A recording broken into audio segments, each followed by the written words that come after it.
Ils sont passés du coup par la fenêtre là, ils ont cassé parce que la porte elle était fermée et ils m'ont dit madame ne vous approchez pas, il y a du sang partout. Je ne réalise toujours pas en fait, je réalise pas.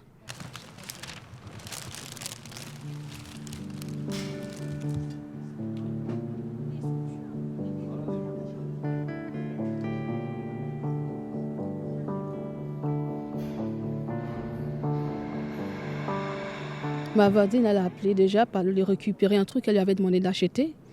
Et quand elle a envoyé son fils aller chercher le même dimanche, elle a sonné à la porte, c'est le mari qui a répondu à l'interphone pour lui dire que tout le monde dort. Donc nous on a trouvé ça bizarre, on dit mais comment ça tout le monde dort à cette heure-ci? Donc moi j'ai rappelé Béatrice, ma copine, j'avais pas de réponse. J'ai mis ça sur le compte de la fatigue. Mais le lendemain lundi, j'avais toujours aucune nouvelle et c'est là que je me suis inquiétée. Quand je suis venue, je suis partie sonner, j'ai appelé la police bien avant. Ils ne pouvaient pas se déplacer parce que voilà, ils ont dit qu'il y avait des trucs en priorité, quoi. Non, ils ne pouvaient pas se déplacer.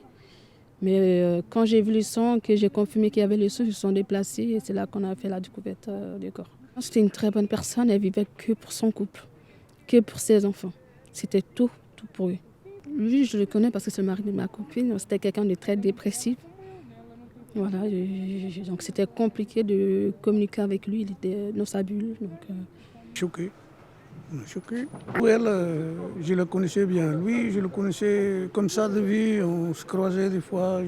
Je savais que c'était ton mari parce qu'ils n'étaient jamais ensemble.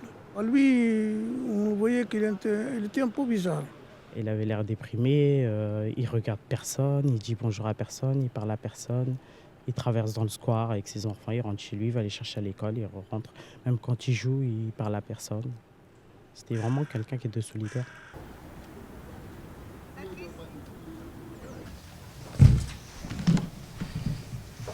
L'intéressé n'a pas encore été entendu, mais il m'est rendu compte par les policiers qui ont pu procéder à sa notification de garde à vue qu'il a pu indiquer informellement savoir pourquoi il était en garde à vue, s'en être pris à sa famille et évoquer son mal-être personnel et sa dépression.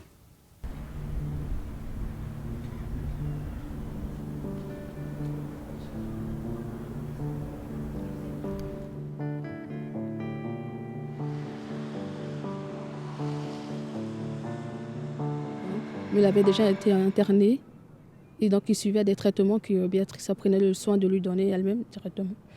Et là, ce soir, du coup, je ne sais pas qu'est-ce qui s'est passé. Ce fameux soir, je ne sais pas.